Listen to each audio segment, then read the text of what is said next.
DMA channel சார்பா உங்களை சந்திக்கிறது writer Kasi Dinakar. Genre horror. ஹாரர்ல நிறைய பிரான்ச் இருக்கு.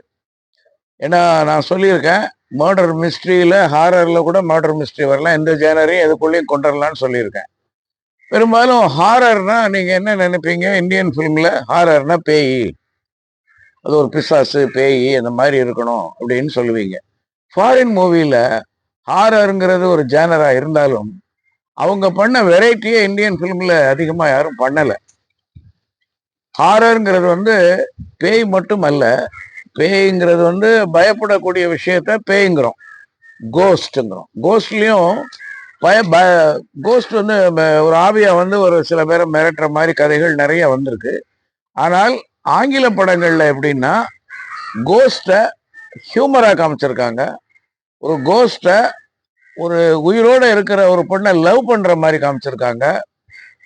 எல்லா விதமான ஜானரையும் அந்த கோஸ்டுக்குள்ள கொண்டு வந்திருக்காங்க. இந்தியன் பிலிம்ல இந்த மாதிரி கோஸ்ட் படங்கள் எடுக்கும்போது ஆங்கில படங்கள்ல வைக்காத ஒரு முக்கியமான விஷயத்த வச்சுதான் அவங்க ஜெயிக்கிறாங்க. என்னன்னா சாங். பேக்ரவுண்ட் ஸ்கோருங்கிறது பேய் படத்துக்கு எல்லா மொழியிலையும் ஒண்ணுதான். ஆனா பேய் படங்கள்ல பெரும்பாலும் பாட்டு தான் மேலோங்கி இருக்கு. இந்தியன் பிலிம்ல அந்த பாட்டை வச்சுதான் அந்த பேய் படத்தை நகர்த்துறாங்க. அந்த பாட்டுனால ஹிட் ஆகி ஓடின பேய் படங்கள் இருக்கு. பேய் கதை ஒன்றும் பெரிய கதையா இருக்காது, ஆனா அந்த பாட்டு பிரபலமானதுனால அந்த பாட்டு இருக்கிற படத்துக்காக அந்த படத்துக்கு போவாங்க. அப்படி இந்தியன் பிலிம்ல கதை இருந்தாலும் கூட பாட்டுக்காகவும் அந்த மேக்கிங்காகவும் ஓடின படத்தை நான் உதாரணம் சொன்னா மதுமதி, ஹிந்தி, 1958 எக்ஸ்ட்ராடினரி மூவி. அந்த படத்தினுடைய இயக்குனரும் மிகப்பெரிய டைரக்டர் பிமல் ராய் அப்படின்னு சொல்லிட்டு, அவர் ஏற்கனவே தேவதாஸ்னு ஒரு படம் பண்ணாரு. அது கமர்ஷியலா பெரிய சக்சஸ் இல்லை. அப்ப அவர் என்னன்னா பெங்கால்ல நல்ல ரைட்டர்ஸ்லாம் இருக்காங்க. அவரும் பெங்காலி தான், பிமல் ராய்ங்கிறவரும். அவரு பெரிய ஃபில்ம் மேக்கர்.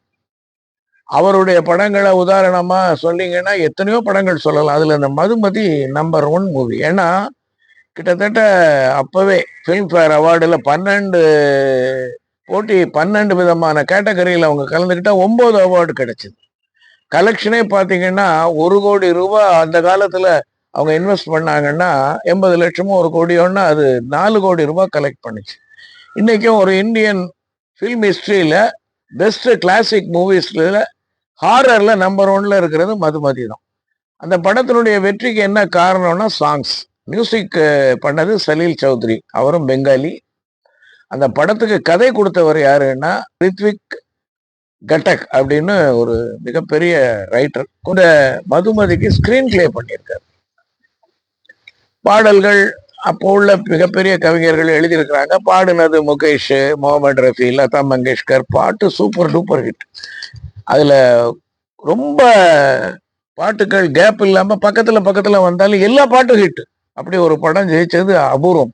அந்த பாட்டுக்காக அந்த படம் ரிப்பீட்டட் ஆடியன்ஸ் வந்தாங்க. அது என்னன்னா ரீஇன்கார்னேஷன். இந்தியன் பிலிம்ல ரீஇன்கார்னேஷனை முதல் முறையா தொட்டு ஜெயிச்ச படம் அதுதான். ஒரு பிறவியில இருந்தவர்கள் மறுபடி இறந்து போன காதலர்கள் மறுபடி பிறக்கிறாங்க. அவங்கள ஒருத்தர் ஐடென்டிஃபை பண்ணிக்கிட்டாங்களா, ஒருத்தர் ஐடென்டிஃபை பண்ணிக்கிட்டாங்களா, அந்த பேயை வந்து அந்த ஆவி வந்து பழி வாங்குச்சாங்கிறது தான் கதை. கதையில பெரிய நாவல்ட்டியான கதைன்னு சொல்ல முடியாது. அப்போ அது பெரிய நாவல்ட்டியான கதை. இப்ப பாத்தீங்கன்னா இதுல கதையில ஒண்ணும் இல்லையேன்னு சொல்லுவீங்க. ஆனா அந்த கதையிலையும் ஒரு வித்தியாசமான கிளைமேக்ஸ் வச்சாரு அவர். யாரும் சொல்லாத ஒரு கிளைமேக்ஸ் இருந்தது. படம் பார்த்தாதான் உங்களுக்கு புரியும். நான் எத்தனையோ தடவை பார்த்துருக்கேன். மதுமதி இந்த இன்டர்வியூ கொடுக்கறதுக்காக நேற்று ஃபுல்லா உட்காந்து மறுபடி பார்த்துட்டு தான் வந்தேன். எக்ஸ்ட்ராடினரியான மூவி. இப்ப அந்த படத்துல அந்த கோஸ்ட் வந்து ஒரு நல்ல கோஸ்டா, பழி வாங்குதா, அது கெட்ட கோஸ்டா அப்படிங்கிற இடத்துக்கு போல. அவங்க ஒரு கோஸ்ட், ஒரு பெண் ஆவியா வருது. வழக்கமான இந்தியன் பிலிம்ல பாட்டு வைக்கணும்னா அந்த ஆவி தான் பாடும். அந்த பாட்டை கேட்டுட்டு அதை தொடர்ந்து போவாங்க. அது யாருங்கிறது சஸ்பென்ஸ். அது எப்பவுமே ஃபார்முலா. அந்த ஃபார்முலாவை மதுமதியை அப்படியே தழுவி எடுத்தது தான் நெஞ்சம் மறப்பதில்லைங்கிற ஸ்ரீதர் படம். அதுவும் ரீஇன்கார்னேஷன் தான். கல்யாண்குமார், தேவிகா நடிச்ச படம். ஆனா மதுமதி அளவுக்கு அது பெரிய சக்சஸ் ஆகல. அதுக்கு என்ன காரணம்னா அதையும் சொல்லிடுறேன். ஒரு பேய் படத்துல உள்ளவுடைய ஸ்கிரிப்டில் உள்ள முக்கியமா கவனிக்க வேண்டிய விஷயத்த சொல்லிடுறேன்.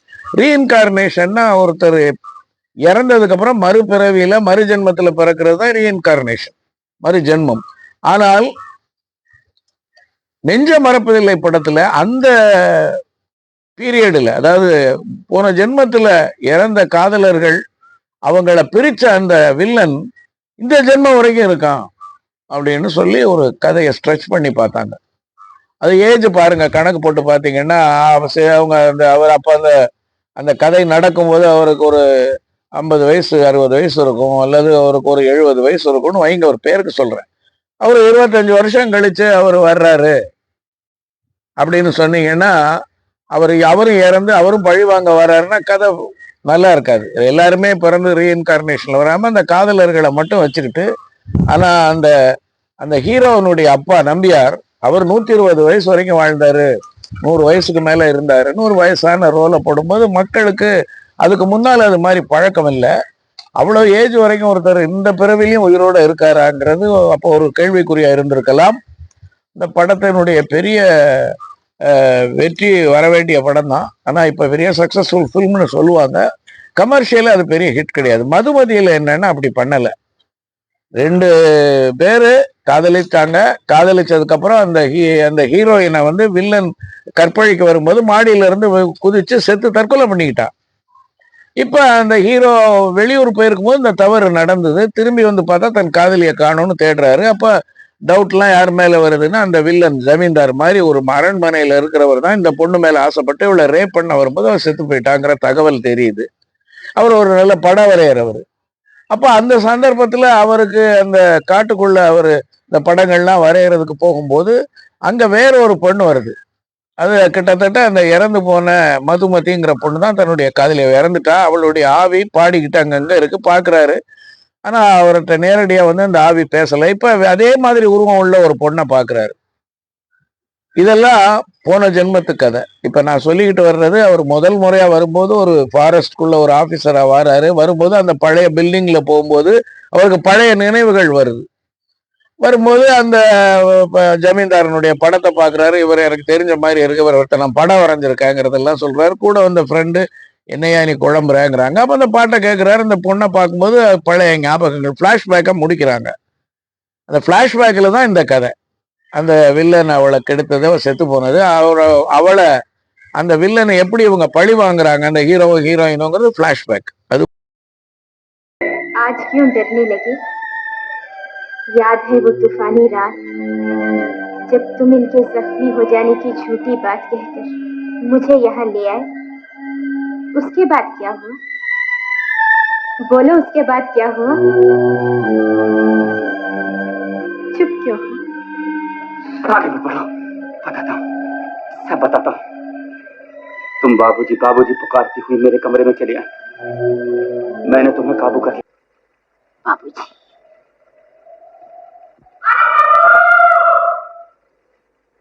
मधु,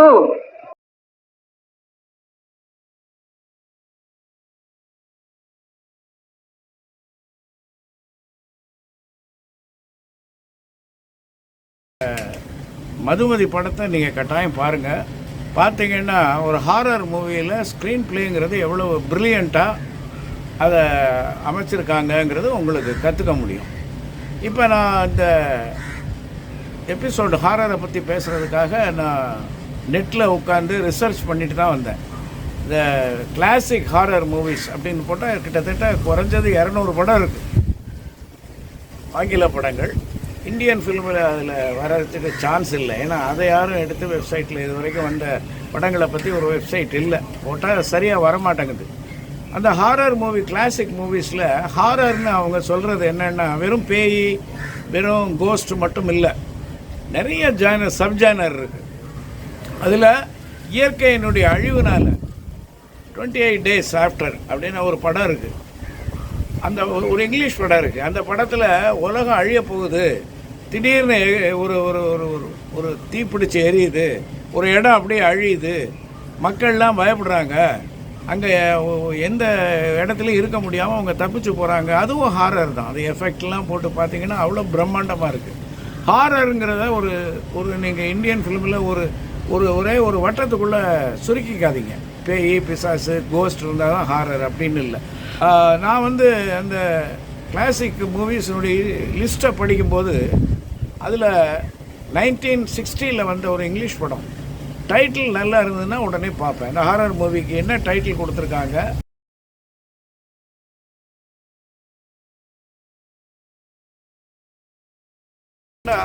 ஐஸ் வித்தவுட் ஃபேஸ்னால் என்னன்னு நேற்று உட்காந்து அந்த படத்தை பார்த்தா அது ஹாரர்னுடைய ஜானரில் தான் வருது.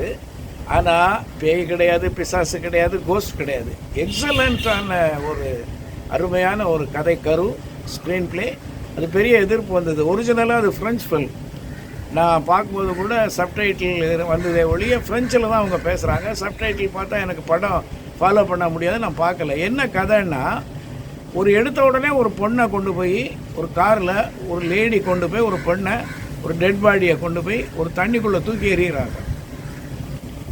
அது யாருன்னு ஓப்பன் பண்ணால் ஒரு பெரிய டாக்டர். அவர் எல்லாருக்கும் நல்லவராக இருக்கிறாரு, குழந்தைகள்கிட்ட பாசமாக இருக்கிறாரு. பெரிய ஹாஸ்பிட்டலில் அவருக்கு பயங்கர மரியாதை இருக்குது. குழந்தைகள் உட்பட யார் பெரியவங்க இருந்தாலும் மரியாதையாக ட்ரீட்மெண்ட் கொடுக்கக்கூடிய ஒரு பெரிய டாக்டர்.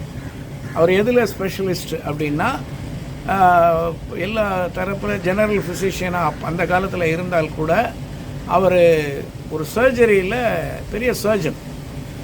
அப்போ அவருடைய அந்த டெட் பாடியை போட்ட அந்த பொண்ணு யாருன்னு கேட்டிங்கன்னா, இவர்கிட்ட லூயிஸ்னு சொல்லிட்டு இவர்கிட்ட ஒரு நர்ஸாக இருக்குது.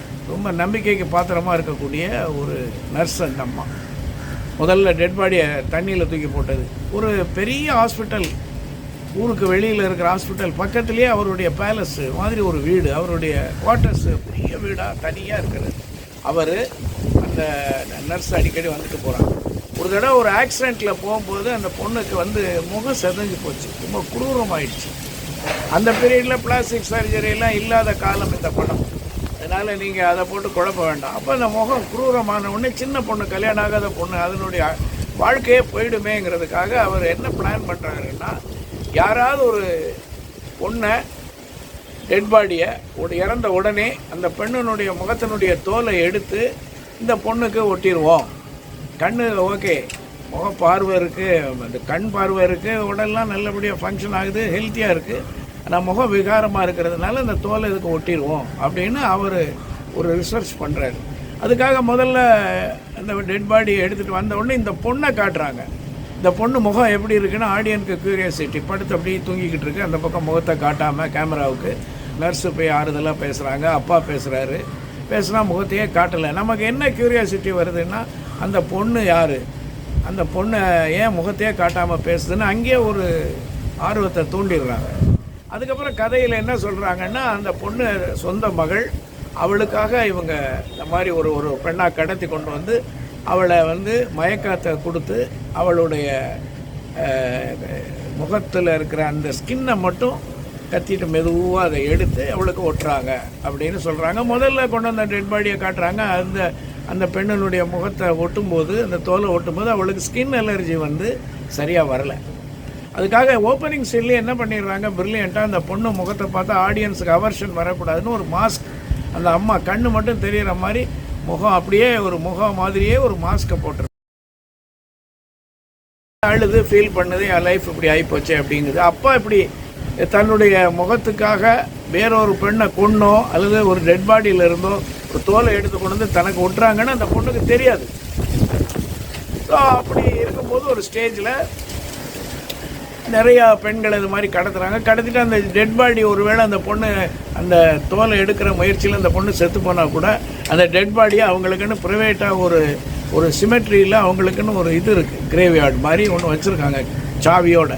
அதில் அவங்களுடைய சொந்தக்காரங்களை மட்டும் வச்சு புதைக்கிற இடம். அங்கே அந்த டெட் பாடியை கொண்டு போய் அதில் அந்த கோடவுன் மாதிரி இருக்குது, அதை திறந்து அதுக்குள்ளே போட்டுடுறாங்க. அந்த பொண்ணை காணுங்கிறத போலீஸ் தேடிக்கிட்டு இருக்குங்கிறத ஆரம்பத்தில் சொல்கிறதில்ல. இப்படி காணாமல் போன பொண்ணை எப்போ தேடுறாங்கன்னா, சினிமாவில் அதுவும் இங்கிலீஷ் படங்களில் கரெக்டாக கிளைமேக்ஸ் வரும்போது தான் அவங்க அந்த போலீஸு அந்த இன்வெஸ்டிகேஷனுக்கு நெருங்கி வராங்கங்கிறது அவங்க ஃபார்முலா. எப்போவுமே அவங்க முதல்ல இருந்தே இந்த பொண்ணை ஒருத்தன் கண்டுபிடிச்சிட்டான், அவன் போலீஸ் வந்துக்கிட்டு இருக்கான்னு சொல்லவே மாட்டாங்க. அவங்க எண்டில் கிளைமேக்ஸை நெருங்கும்போது தான் அந்த போலீஸ் இன்வெஸ்டிகேஷன் முடிப்பாங்க. இது அந்த காலத்தில் அவங்க ஃபார்மெட். அப்போ அந்த பொண்ணு கடைசியில் என்ன ஆகுது, ஃபீல் பண்ணுது. அவர் ஏற்கனவே அவருடைய அந்த பங்களாக்குள்ளே கீழே நாய் சத்தம் கேட்டுக்கிட்டே இருக்குது. அப்போ ஒரு பொண்ணை இந்த மாதிரி கொண்டு வந்து முகத்தை அவங்க தோலை உரித்து அந்த பொண்ணை வந்து அவங்க அதுக்காக அந்த அந்த சர்ஜரிக்காக படுக்க வச்சுருக்கும் போது இந்த ஹீரோயின், இந்த மாஸ்க் மாட்டின ஹீரோயின் வந்து பார்க்குறா. இப்போ தெரியுது அப்பா வந்து அம்மா இல்லை, இந்த நர்ஸு அப்பா வந்து தன்னுடைய முகத்துக்காக ஒரு பொண்ணை இப்படி கொலை பண்ணியோ அல்லது அந்த டெட் பாடியிலேருந்து தோல் எடுத்து தன் முகத்துக்கு ஒட்டுறதுக்கு ட்ரை பண்ணுறாருங்கிறத அந்த பொண்ணு கண்டுபிடிச்சிருக்கு. அதே மாதிரி கிளைமேக்ஸில் ஒரு பொண்ணை கடத்தி கொண்டு வந்து வச்சுருக்கும் போது அடிக்கடி இந்த பொண்ணுக்கு மட்டும் கீழே ஒரு கோடவுனில் பயங்கரமான நாய் சத்தம் கேட்குதுன்னு இந்த ஹீரோயினுக்கு தெரியுது. ஏன் நாய் இவ்வளோ குலைக்குதுன்னு. ஒரு நாள் அதே மாதிரி திறந்து போய் பார்த்தா வரிசையாக அந்த பக்கம் 10 அந்த பக்கம் 10 நாய்களை ஒரு கூண்டுக்குள்ளே அடைச்சி வச்சுருக்கிறாரு அந்த டாக்டர். சாப்பாடு போடுறாரே ஒழிய வெளியிலேயே போக முடியல. பயங்கர அல்சேஷன் டாக்லேருந்து ஒரு ஃபெரோஷியஸான டாக்ஸு ஒரு 20 டாக் அந்த கோடவுனுக்குள்ளே இருக்குது. ஒரு லவ் பேர்ட்ஸ் மாதிரி ஒன்று. அது அந்த அந்த டாக்ஸ் அடைச்சி வச்சுருக்கிற இடத்துல லவ் பேர்ட்ஸுகள் கூண்டு ஒன்று இருக்குது. அதுக்கும் வேறு ரகசியமாக போய் சாப்பாடு வச்சுட்டு வராரு. அது அவருக்கு ஒரு ஹாபி மாதிரி. நாய்களை வெளியிலே விடலை. இப்போ கிளைமேக்ஸில் ஒரு ஹீரோயின் மாட்டிக்கும் போது அந்த ஹீரோயினை இந்த செகண்ட் ஹீரோயின், தேர்ட் ஹீரோயின் எவன் வந்து இந்த விக்டிமாக வாராளோ அவளை இந்த மெயின் ஹீரோயின் காப்பாற்றிட்டு நீ தப்பிச்சு ஓடு அப்படின்னு சொல்லிடுறா. அவள் தப்பிச்சு போயிடுறா. அதுக்குள்ளே அந்த பொண்ணை காணும்னு சொல்லிவிட்டு அவளுடைய நெருங்கின ஒரு பழகின ஃப்ரெண்டு ஒருத்தன் போலீஸில் இன்வெஸ்டிகேஷன் பண்ணுறான். ஸோ அவங்க அங்கேருந்து மூவ் ஆகுறாங்க. இப்போ இந்த பொண்ணை காப்பாற்றிட்டு அந்த பொண்ணு ஓடின உடனே இந்த நர்ஸு உள்ளே வரா. வந்த உடனே பார்க்குறா, இப்படி தப்பு பண்ணுறீங்களேன்னு சொல்லி ஒரு கத்தியை எடுத்து அந்த தன்னுடைய அப்பாவுக்கு உதவியாக இருந்த அந்த நர்ஸை கழுத்தில் குத்தி கொன்னுடுறான். கொன்னுட்டு இதெல்லாம் அந்த மாஸ்கோடையே தான் பண்ணுறான். கொன்னுட்டு வெளியில் வர்றா. வந்தவுடனே இந்த டாக் சத்தம் கேட்குது. அந்த கோடவுனில் போய் இந்த டாக்ஸை பூரா திறந்து விட்டுட்டு அந்த பேர்ட்ஸ் எல்லாம் பறக்க விட்டுறான். இப்போ ஹாஸ்பிட்டல்லேருந்து அந்த வீட்டுக்கு காரில் வந்து இறங்கி அந்த காடு மாதிரி இருக்கிற அந்த வீட்டுக்குள்ளே நடந்து அந்த டாக்டர் வரும்போது அவர் வளர்த்த நாய்களே ஒரு 20 நாய் மேலே பாஞ்சு அவரை கடித்து குதறி முகத்தை சின்ன பின்னமாக்கி செத்து போகிறார். லாஸ்ட் ஷாட்டில் அந்த புறா அந்த பறக்க விட்ட அந்த பேர்ட்ஸ் எல்லாம் அப்படி இருக்குல்ல, ஒரு நைட் எஃபெக்டில் இப்படி பறந்துக்கிட்டு இருக்கு. அந்த ஹீரோயின் நமக்கு உள்ளதான் வாழ்க்கை, நம்ம முகம் போச்சு, இனிமேல் நம்மளால் பல உயிர்கள் சாகக்கூடாதுன்னு சொல்லிட்டு நடந்து போய்கிட்டு இருக்கான்னு முடிச்சுட்டான். இதில் கோஸ்ட் எங்கே வந்து, பேய் எங்கே வந்து வரலையே. பெரிய சைக்கலாஜிக்கல் த்ரில்லரும் அல்ல இது. ஸோ இந்த கதையில் ஹாரர்னா என்னென்னா பயம். அப்படி வச்சுப்போம். ஹாரர்ன உடனே பேய் பிசாசுங்கிற வார்த்தையை தூக்கிட்டு ஹாரர் அப்படின்னா பயம். எப்படி இருக்கலாம் பயம் வந்து ஒரு பில்டிங் இடிஞ்சு விழுமோன்னு பயம் இருக்கலாம். அல்லது அந்த இடத்துல ஒரு பாம் வச்சுருக்காங்க, அங்கே போகாதீங்கன்னு அந்த குழந்தையோடு அங்கே போய் உட்காந்துருக்கும் போது அங்கே கொஞ்சம் நேரத்தில் பாம் வெடிக்க போகும்போது எல்லோரும் அடித்து பரண்டு ஓடுறாங்க. அந்த நேரத்தில் நம்ம செத்துடக்கூடாதுன்னு பயம்ங்கிறது எந்த ஜானர்லேயும் வரும். என் காதலிக்கு உடம்பு சரியில்லை, டாக்டர்கிட்ட போயிருக்காங்க, அவளுக்கு கேன்சர் இருக்கிறதா ஏற்கனவே சொல்லியிருக்கா. இப்போ ஹாஸ்பிட்டல் அந்த டாக்டர் டெஸ்ட்டுக்கு போகும்போது வெளியில் இருக்கிற ஹீரோவுக்கும் பயம் இருக்கும், அவள் செத்துடக்கூடாது, அவள் கேன்சர்லேருந்து தப்பிச்சிடணுமே, அவளுக்கு ஒன்றும் நோய் இல்லைன்னு சொல்லிடக்கூடாதுங்கிற பயம் இருக்கும். ஸோ ஹாரருங்கிற அந்த ஜேனரில் எந்த கதையை வேணாலும் நீங்கள் உள்ளே கொண்டு வரலாம். பேய் பிசாசு இல்லாமல் சொல்லலாம். இப்போ யார் படத்தில் ஒரு ஆவி வந்தது. அதே மாதிரி 1000 ஜென்மங்கள்ங்கிற ஒரு படத்தில் ரீஇன்கார்னேஷன் உள்ளே வந்தது. மதுமதிங்கிற படத்தில் ஒரு ஆவி உள்ளே வந்தது. ஸோ காதல் கதையிலையும் ஹாரர் இருக்குது, ஃபேமிலி சப்ஜெக்ட்லேயும் ஹாரர் இருக்குது. அது நிறைய ஹாரர்ஸ் இருக்குது. சப்ஜானர்னு சொல்கிறோம் இல்லையா, உட்பிரிவு, அதில் ஏகப்பட்ட பிரிவுகள் இருக்குது. எந்த கதையில் வேணாலும் நீங்கள் அந்த ஹாரரை கொண்டு வரலாம். காமெடியில் கொண்டு வரலாமா? ஆமாம். ஒரு ஒரு ஒரு ஒரு காமெடியன்ஸ் ஒரு இடத்துல மாட்டிக்கிட்டு பயந்து முழிக்கும் போது யாரை கண்டு பயப்படுறாங்களோ அவனே ஒரு காமெடியை நான் ஓப்பன் பண்ணால் சிரிச்சிருவாங்க கிளைமேக்ஸில் ஆடியன்ஸ். நானே உங்களை பார்த்து பயந்துக்கிட்டு இருக்கேன், நீங்கள் ஏன்டா என்னை பார்த்து பயப்படுறீங்க? நான் மனுஷங்களை பார்த்து பயந்து மனுஷங்களால் செத்து தானடா ஆவியாக இருக்கேன், இங்கேயும் வந்து என்னை கழுத்த இருக்கிறீங்களேன்னு ஒரு எண்டில் ஏதாவது ஒரு பிளாக்கில் சொல்லிட்டீங்கன்னா அதுவும் காமெடி ஆகிடும். ஏன்னா ஆங்கில படத்தில் உள்ள ஒரு பேய் படத்திலே யாரும் சொல்லாத ஒரு விஷயத்தை பார்த்தேன். எல்லோரும் பேயை பார்த்து பயப்படுவாங்க, பேய் மனுஷங்களை பார்த்து பயப்படுது, குழந்தைகள் கண்ணுக்கு மட்டும் தெரியும்னு ஒரு படம் பார்த்தேன். எக்ஸலண்ட்டாக இருந்தது. அந்த மாதிரி யாரும் இங்கே யோசிக்கிறது இல்லை. இவங்களுக்கு பேய் படம் ஹாரர்ன உடனே கொலை வெட்டு ஒரே அராஜகம், அந்த அந்த உருவத்தை காமிச்சு மிரட்டுறது, தேவையில்லாத ரெக்கார்டிங், தேவையில்லாத மியூசிக்கை போடுறது. இப்போ நான் பார்த்த இந்த ஆங்கில படத்தில் ஐஸ் வித்தவுட் ஃபேஸில் ஆர்ஆரே இருக்காது, பேக்ரவுண்ட் ஸ்கோருங்கிறதே இருக்காது. அது வெள்ளைக்காரன் அன்னையிலேருந்து இன்னை வரைக்கும் சொல்லிக் கொடுக்குறான். அவங்களுடைய படங்களில் பார்த்தீங்கன்னா ஆர்ஆருங்கிறது ரீ ரெக்கார்டிங்னு சொல்கிறோம் இல்லையா, பேக்ரவுண்ட் ஸ்கோர். அது வந்து இந்த ஹாரர் படங்களில் சைலண்ட்டாக விட்டுருவாங்க. அது இன்னும் பயத்தை கூட்டும். அங்கே மியூசிக்கை போடும்போது நமக்கு அது ஒரு சினிமாங்கிற ஃபீல் வருது இல்லையா. நிஜ வாழ்க்கையில் ஒரு இடத்துக்குள்ளே அந்த பொண்ணு நடந்து போகிறா, கோடவுனுக்குள்ளே போகும்போது அங்கே நாய் சத்தம் கேட்குது.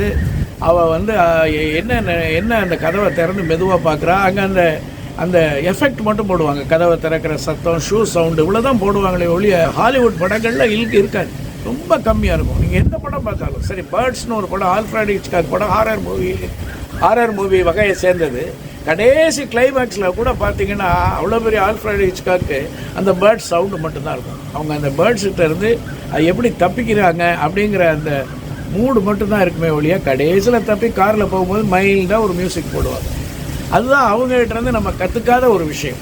இன்னும் இந்தியன் ஃபில்மில் நிறைய டைரக்டர்கள் என்ன நினைக்கிறாங்கன்னா, ஒரு சைலண்ட்டாக ஒரு ஷாட் இருந்தால் மக்களுக்கு போர் அடிக்கும், அதனால் அந்த மியூசிக்கை போட்டு ஃபீல் பண்ணணுங்கிறது எல்லா இயக்குநர்களும் அந்த தவறை செஞ்சுருக்காங்க. அப்படி செய்யாத இயக்குநர்கள் இந்தியாவில் இது வரைக்கும் இருந்திருக்கிறாங்களான்னு எனக்கு தெரியல. சில படங்களையும் ரெஃபரன்ஸை சொல்லிட்டேன். நான் சொன்ன படங்களை கூட பார்த்தா நான் சொன்னது உண்மைன்னு தெரியும். அடுத்த எபிசோடில் இன்னும் ஹாரரில் இன்னும் சில படங்களோட சில ஹைலைட்ஸான சில டிப்ஸோட உங்களை மீண்டும் சந்திக்கும் வரை தற்காலிகமாக உங்களிடமிருந்து விடைபெறுவது ரைட்டர் காசி தினகரன்.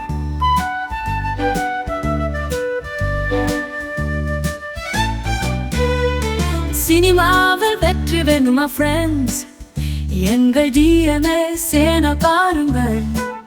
திரைக்கதை அறிவை கற்றுக்கொள்ளுங்கள், வெற்றியின் கனியை பெற்றுக்கொள்ளுங்கள்.